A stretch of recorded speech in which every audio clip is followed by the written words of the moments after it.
So over the last few years, I've had the privilege to be able to go out to Missoula, Montana, where our church plant is there. They're doing great. So I go out there and I speak twice, and that gives Brad a break and gives him some vacation time.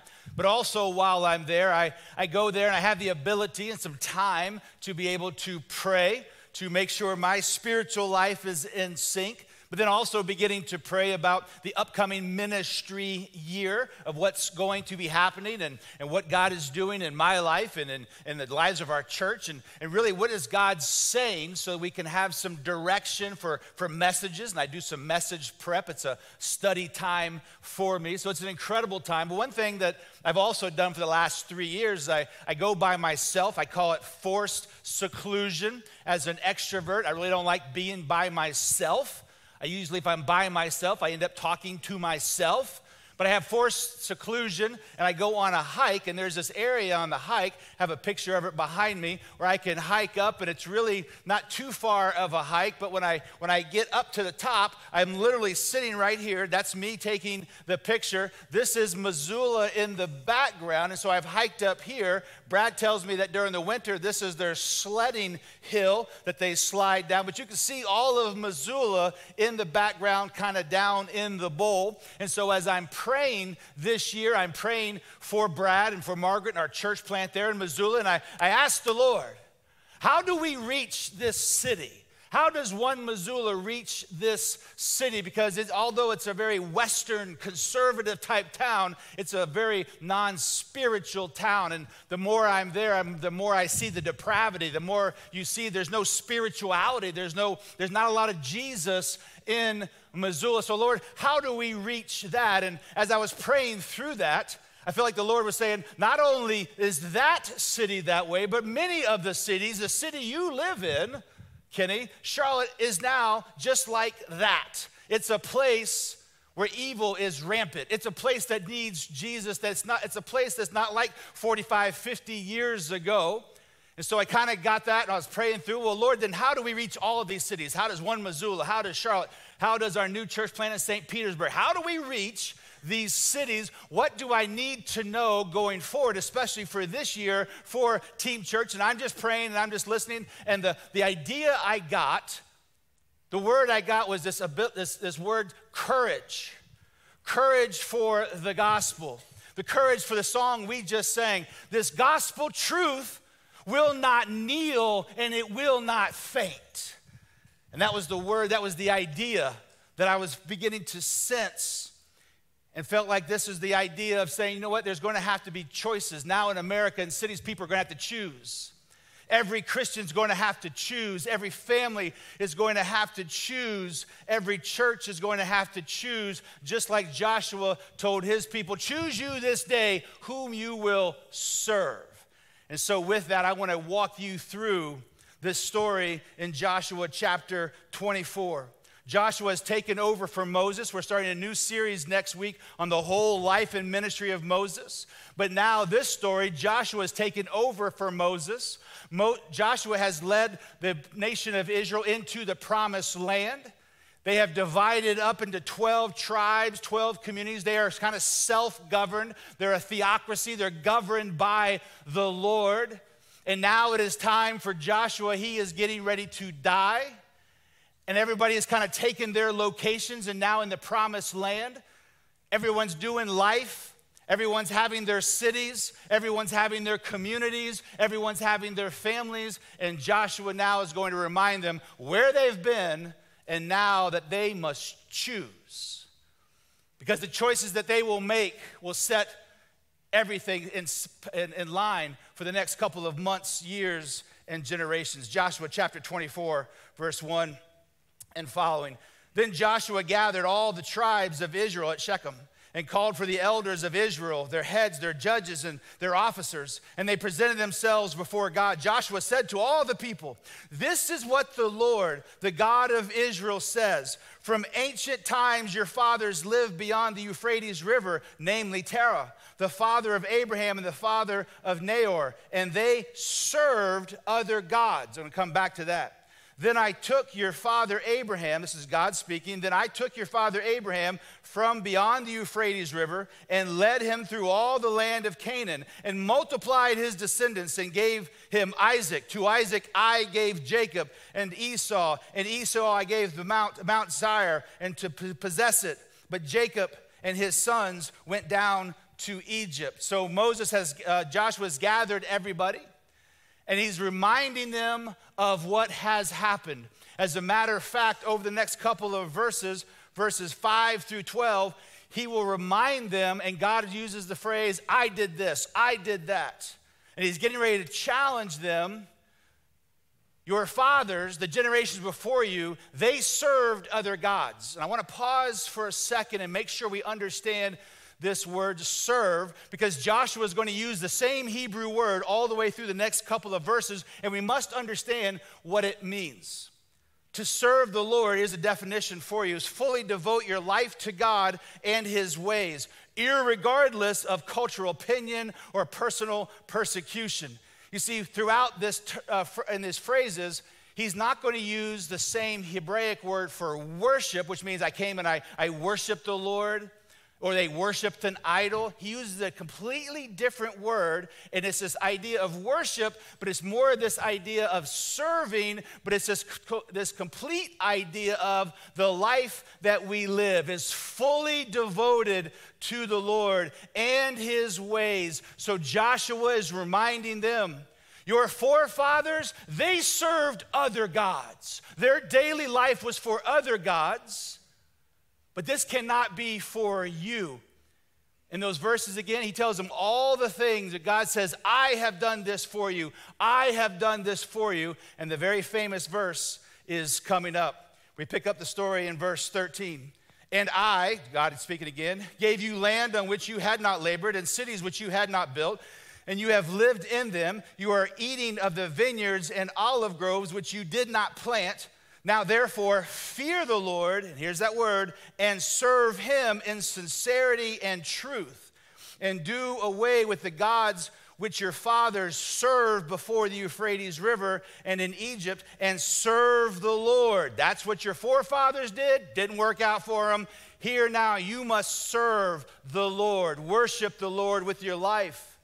Verse 15, but if this is disagreeable in your sight to serve the Lord, choose for yourselves today whom you will give your life to, whom you will follow, whom you will serve. Whether the gods which your fathers served, which were beyond the Euphrates River, or the gods of the Amorites, in whose land you are living. So the promised land is not void of people, of cities, of towns that are godless. So he's telling them, the land, this promised land, we're setting up shop, we're setting up the community. People here, they don't serve the Lord. They serve their own gods in the lands whom you are living. But as for me and my house, we will serve the Lord.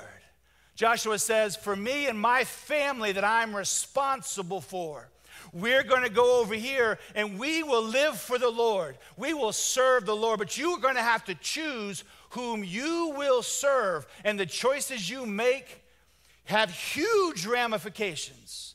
So choose wisely. Verse 16, the people answered and said, far be it from us that we would abandon the Lord to serve, live for, follow after other gods. For the Lord our God is he who brought us and our fathers up out of the land of Egypt from the house of slaves, and did great signs in our sight, and watched over us through all the way in which we went, and all the among the peoples through whose midst we passed. The Lord drove out from before us all the peoples, even the Amorites who lived in the land. We will also serve the Lord, for he is our God. They're answering with their mouth, no, Joshua, we're in, dude. We're not going back and serving other gods. Our whole life will be devoted to God. We can do no other. We look and see what God has done for us. We will serve the Lord, for he is our God. Verse 20, if you abandon the Lord and serve foreign gods, then he will turn and do harm and destroy you after he has done good to you. Ruh-roh. And the people said to Joshua, no, but we will serve the Lord. So Joshua said to the people, you are witnesses against yourselves, that you have chosen for yourselves the Lord to serve him. And they said, we are witnesses. Why did Joshua do that? He said, listen, I put the challenge out there. I told you, as for me and my house, we're going to serve the Lord. You choose who you're going to serve. We're going to serve the Lord too. He says, so you're witnesses to that. We are witnesses. Why would he say that? Because he wanted them to know that you are responsible for your actions. You are responsible for your families. You're responsible for how you are governed. You are responsible for the community policies. You are responsible. And you are saying that you will accept the consequences if you choose poorly. If you don't choose the Lord, he just said, there'll be consequences. Godlessness will come to your community. Oh, no, we're going to serve the Lord. And so then with this famous verse, Joshua continues on and says, listen, what you say doesn't matter. It's how you live your life daily. Verse 23. Now then, do away with the foreign gods which are in your midst. So while they're saying, we go serve the Lord, some of them got foreign gods, idols tucked away. Get rid of them. And incline your hearts to the Lord, the God of Israel. And the people said to Joshua, we will serve the Lord and our God and obey his voice. They had idols already. Some of the tribes already had idols. What's Joshua saying to them? Your talk is cheap. What you say when we all gather together and everybody loves the Lord, what you say when you're all with people who agree with you, cheap, cheap, cheap, cheap, cheap, cheap. How you live your life out in the real world, choose you this day whom you're going to serve. As for me and my house, we will serve the Lord. Again, I want to give you that definition for this word using serve. He specifically does not use the Hebraic word of just worship. It is a daily life devoted. Serve the Lord. Fully devote your life to God in his ways, irregardless of the cultural opinion or personal persecution. Joshua, friends, draws a line in the sand. 12 tribes have been dispersed. They're making up their own world, their own government, their own polity, their own families. And he says, so today you have to choose who you're going to serve. Today in America, as I was sitting on that hillside, thinking through our challenges in every local church to recapture the gospel in our cities, to move forward so that lives aren't harmed, this was the whole idea too. Lines must be drawn. You have to understand that. You have to understand that we live in a challenging time in these days in America. And every person, it should ring through your ears, choose today whom you're going to serve.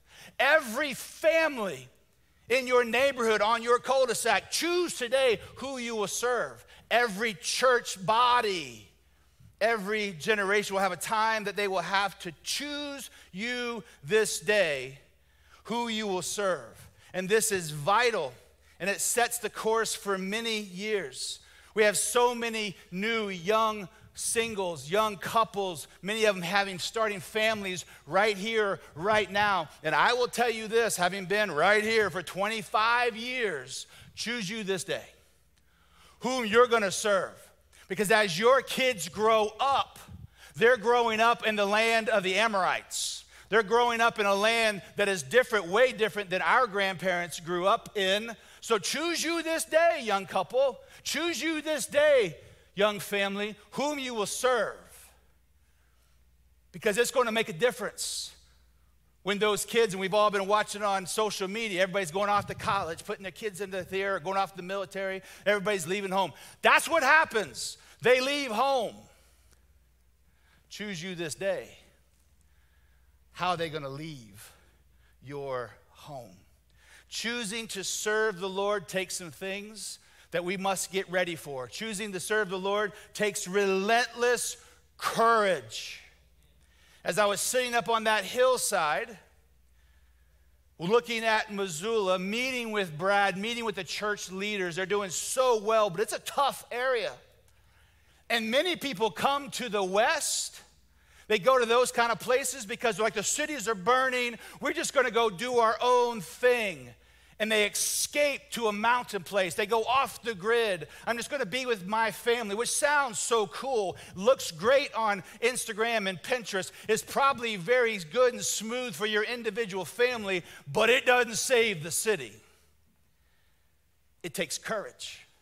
It takes relentless courage. Why courage? When standing for the gospel, the truth, the grace of God, it will cost you. You need to know it will cost you. I was thinking through and doing some reading, and I thought it'd be good to use an extreme example. In the mid-1930s, a young pastor and some other church leaders could see what was happening. They listened to Hitler and his speaking. They listened and were watching the Nazi party. And so a young pastor by the name of Dietrich Bonhoeffer, he begins to give sermons, and he's traveling around trying to get pastors to say, we cannot allow that guy to become in power. We as Christians will have to stand up. We gotta rally the troops so that he is not voted in, so that he does not become the chancellor, the Führer of Germany. And as Bonhoeffer preached and taught, most pastors are like, oh, listen, you're just fired up. It's going to be okay. Plus, we got things we need, and we think maybe they could do some things for us. And so it continues on. He preaches and teaches, and pastors and Christians back down. The gospel had become faint. It had become silent. Now, no one could have guessed that pastors and churches and Christians would cowardly stay quiet as it got worse and worse. But soon the Nazis were in control. And just like that, the Nazis began to control the theology. They began to control the churches. And of course, we know what happened. Beyond all of the tragedy that World War II brought in their own homeland, as the Christians in the churches turned a deaf ear, millions and millions of Jews would be slaughtered and killed and used for science experiments. And it is reported that as it got worse and worse, Christian churches in Germany would be singing and having their Sunday gatherings just like this. And the trains would go by and filled with boxcars were the screaming children and women in the boxcars going to what they knew was their death, either a death camp or the gas chambers. And inside the Christian churches, they just kept preaching the gospel. And they were said to have sung even louder so they could not hear the screams of the children and the women going by in the trains. And it got worse and worse. In 1943, at the Kaiser Wilhelm Memorial Church, where Bonhoeffer had just been given all those sermons, rallying the Christians, it was bombed by the Allied forces. And Christianity in Germany has never been the same. This is what courage stands up for. That's an extreme example, but I'm telling you, friends, we need to make sure we understand the extreme life that we are now living in. Today, pastors and Christians and churches have bought into the false narrative that they should not be involved in the community as far as it comes to polity. You like the word politics. And so many larger churches of pastors who think they have influence, will say things like, you know what, we don't deal in politics, we just preach the gospel. We have to pause. What does that mean? That we just preach the gospel.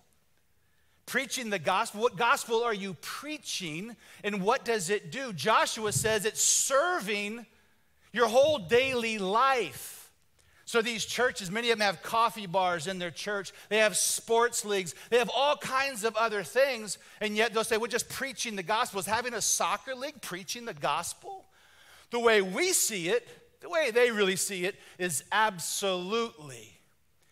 So many times when pastors and Christians say, we're just going to preach the gospel, they're just cowards. They're just cowards to say, we don't want to get involved in the plan to help.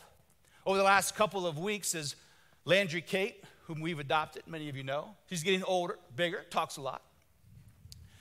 We're in Montana doing church stuff. I was recently at a church conference here, meeting people, talking to people, and they asked me about her. And many people are like, so at your age, you have a 6-year-old you adopted at your age? And many of them, church leaders, Christian people will say something, I know what they mean, but they'll say something like, why would you do that? Didn't you know that you're too old to have a kid like that? You should let that for the younger people. Not everybody, da-da-da-da-da-da. And as I was thinking through it, and I know what they mean, but here's the deal. You see, churches can't speak against abortion. Churches can't hide from abortion and the challenges in our homes if we don't preach the gospel. You know what preaching the gospel is? It's adopting somebody. That's preaching the gospel biblically. We have this whole idea that preaching the gospel is just tell people how to get saved, and that's all we're supposed to do. That's not all we're supposed to do.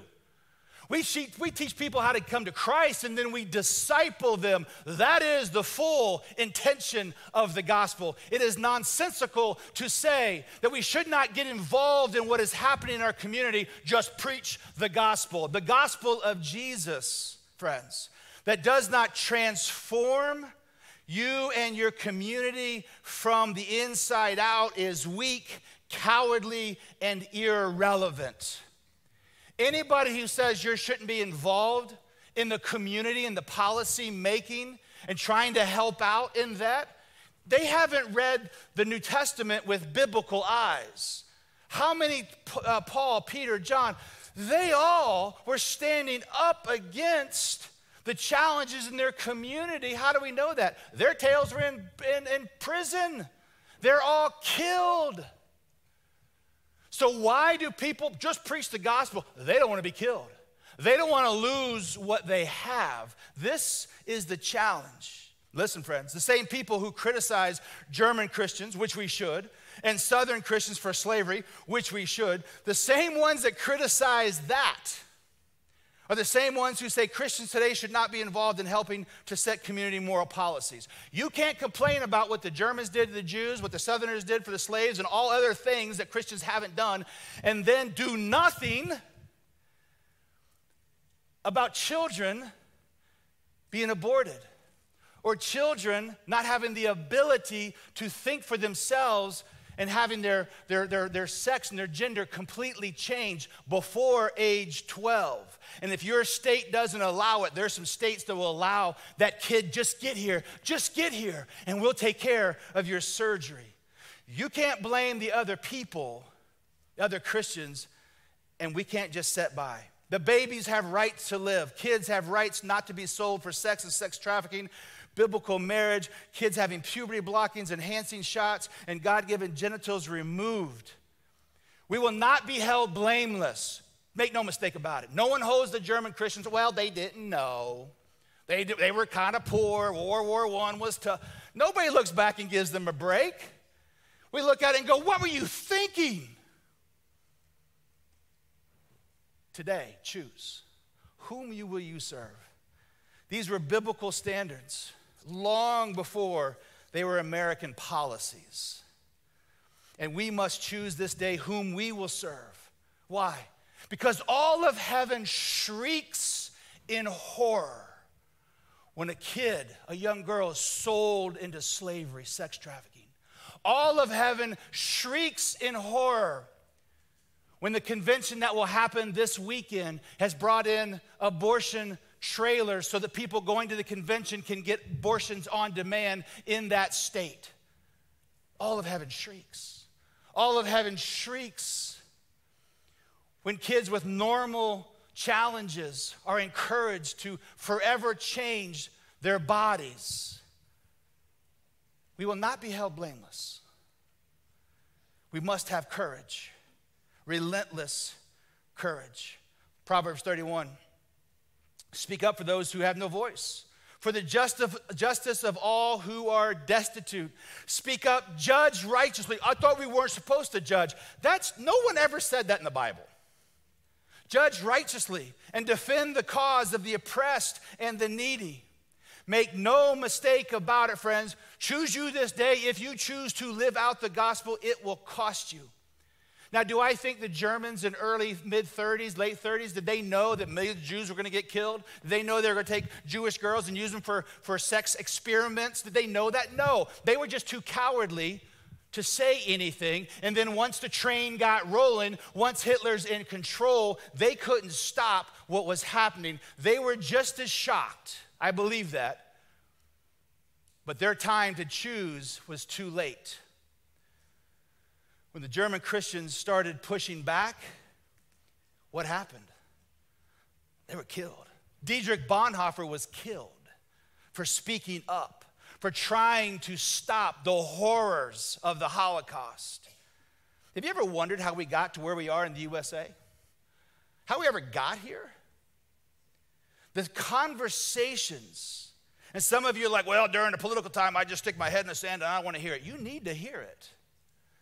How do we get to this point in our nation where the conversations, our states have passed rules, not only just abortion up to 22, 23 weeks, but now you can deliver the baby. Yeah, if you didn't want it, then we'll just take care of it. That's like the Nazis. That's like communist China. How do we get to this point that we're even having conversations that churches are trying to determine? Should we be okay with gender reassignment for 10-year-olds? Should we be okay with that? Are you kidding me? Preach the gospel. Oh yeah, live out the gospel. Have relentless courage. This is what we must be ready for, because times are changing. People are losing their jobs. Samantha Ponder just lost her job at ESPN because she spoke out as a Christian Liberty University graduate. She now has been fired. You see, this is why you must have relentless courage. Again, we're no better than the Christians and the Germans in the South if we sit in our churches waiting for God to come back. And I've heard some of that, Lord, just need to come back. Lord, just need to come back. Well, he may or may not right now. And we're just going to sit around and watch our families and our culture spiral out of control? Absolutely cannot do that. Do you have relentless courage? Families with kids, you're going to have relentless courage. And you need to. But also choosing to serve the Lord takes rejection of idols. Joshua said to the people, your parents did it, and those idols are still among us. You're going to have to choose to reject the idols. Why? Because you can't have two gods. Matthew chapter 6, Jesus, no one can serve two masters, since either he will hate one and love the other, or he will be devoted to one and despise the other. You cannot serve both God and money. The word money there is mammon, meaning your resources, your possessions, your stuff. Why do many Christians not want to stand up? Why do many churches not want to stand up? Because it could cost them people. I've already told people we may lose some people from this message today. And nobody wants to speak because we lose people. And if we lose people, we lose money. If we lose money, then I don't get paid. And somebody doesn't get this, and we don't have money, so let's just be quiet. A lot of pastors today making bank on YouTube. And so they can't go against YouTube because they're making millions. But you can't serve two masters. People want to serve two masters, which is why they say, just preach the gospel. We're here just to preach the gospel. That's a cowardly, just a way of looking at life. You have to be involved. We have to stand up and take those shots. Again, why do Christians stay quiet? They don't want to lose their idols. You don't want to lose your idols. What's your idol? It's your money. It's your time. I like to do what I want to do. So many of us, our idol is the ability just to we're just going to cocoon. We're just going to get over here. We're not going to act like sex trafficking and abortion and gender reassignment and every other sin, I can't name them all, that are rampant. And people are like, oh, that's good. Well, we're just going to come over here. Let's just get my family together. I got to protect my family. You do have to protect your family, but you also have a calling to preach the gospel in the community using the force of a church, using the power of the Holy Spirit. But you got to get rid of the idols. You got to get rid of the idols. And parents, as we prepare for school, choose you this day. Because many of us have idols in our homes that we're going to have to choose, because you can't have two masters. You see, you can't worship at the feet of travel sports. You can't worship at the feet of academics. You can't worship at the feet of anything else. Choose you this day whom you will serve. Choose you this day, because it absolutely matters. Parents, as school starts, I want to implore you, choose. And as you choose, you teach your kids why you're doing it. It's okay to have a conversation with your elementary school kids about the fiascos we're seeing in our culture. You better start now telling them we're going to pray for those children. Because what's happening to them is, and you're allowed to say it, it's wrong. And then you teach your kids that. Why? Because they need to know that's wrong. You need to know. We're going to teach love and grace and acceptance, of course. That's the gospel. It's fully true and it's fully love, both at the same time. And so we must do this. Lastly, we must, if we're going to serve the Lord, have a reorientation of our life. This is where Joshua said to the people, and they're like, we're witnesses. He's like, so you're good. You're good. We're witnesses. All right. Well, let's see what your life looks like. When it comes to the reorientation of our life, listen, friends, it's not what you're capable of. It's what you're willing to do. You're capable of standing up. Why? You have the power of the Holy Spirit. It's not what you're capable of doing. It's what you're willing to do as you reorient your life. This is the essence of, as for me and my house, we will serve the Lord. How did the early church change the known world? Preach about this all the time. Christians reoriented their life. They reoriented their marriages. They reoriented how they were doing things. In the city of Corinth, in the city of Ephesus, they were killing babies on demand. Christians started taking them in. Christians stopped killing their kids. How was slavery beaten in the ancient world? How was it beaten here? Christians began to treat everybody as equal in Christ. And you start doing that, and you get abused for it, and you get talked about it, but sooner or later, it begins to change. And then sooner or later, Christians get in areas, happened in Ephesus, happened in Corinth, happened in Asia Minor. Christians got in areas where they now could set the policy, and they weren't cowards to do so, and now the world changed.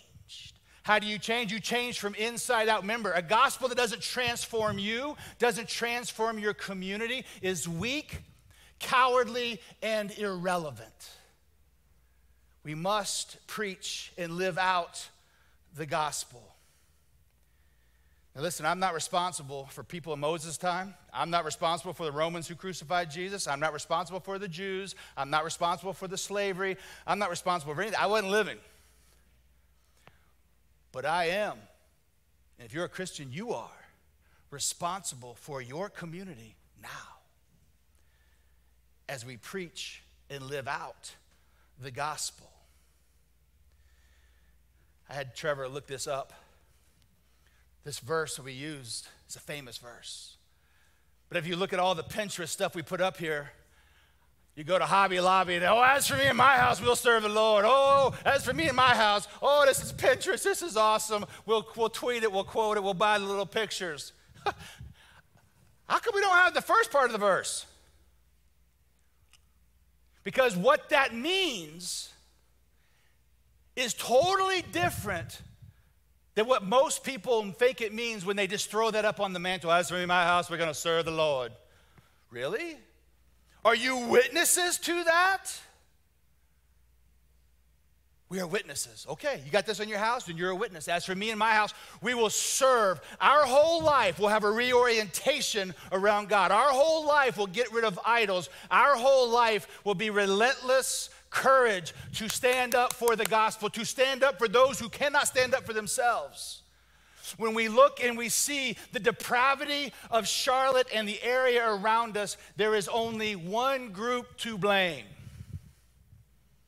It's those who hold the truth in their hand, but have been cowards, or have just decided to just rally together. Now, I'm going to say this, and you got to let me say the whole thing out. Do I believe in homeschooling? Absolutely. We homeschool. Do I believe in Christian schools? Absolutely. Christian sports? Yes. But we can't hide and just pull in our families and act like other kids aren't dying, that other families aren't being ripped apart by sexual identity. We can't just come over here and act like the people that we've allowed to be in charge of our policies aren't just reckless. We can't just protect our family and say, to hell with the rest. Can't. We have to have the same courage, the same empathy that Jesus had as he walked up Golgotha with a blood-stained cross, and have that type of courage, that type of selflessness. At Team Church, will we preach the gospel? Yes, the same one that Jesus preached, same one that Paul preached. Will we preach it with grace, where all are accepted? Of course, that's the gospel. Will we preach it with truth that says there's one way to salvation, that's through Christ, that the biblical values must be held? Yes, that's the gospel. Will we do it in our home? Yes. Will we do it as best we can in our schools, in our community, in our sports, and everywhere else so that we can help save lives? Yes. That is preaching the gospel. That is living out the gospel. That is what Joshua said when he gathered them all up and was like, I'm getting ready to die. Choose you this day whom you're going to serve, because it's going to infect your families and your communities. As for me and my house, we will serve the Lord. Read after Joshua, what book comes? Judges. You know what the book of Judges is? They didn't serve the Lord. And it just got bad, and the communities got bad, and they woke up one day and they're like, how come people are killing all the Jews? How come today people are going to a convention and having abortion on demand? How'd that happen? Because we did not preach the gospel according to Jesus.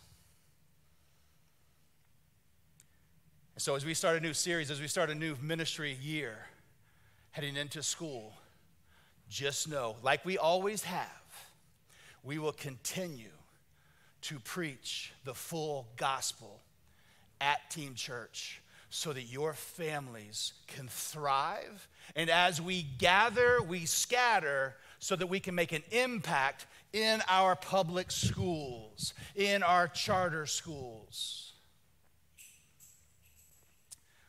Choose you this day whom you will serve.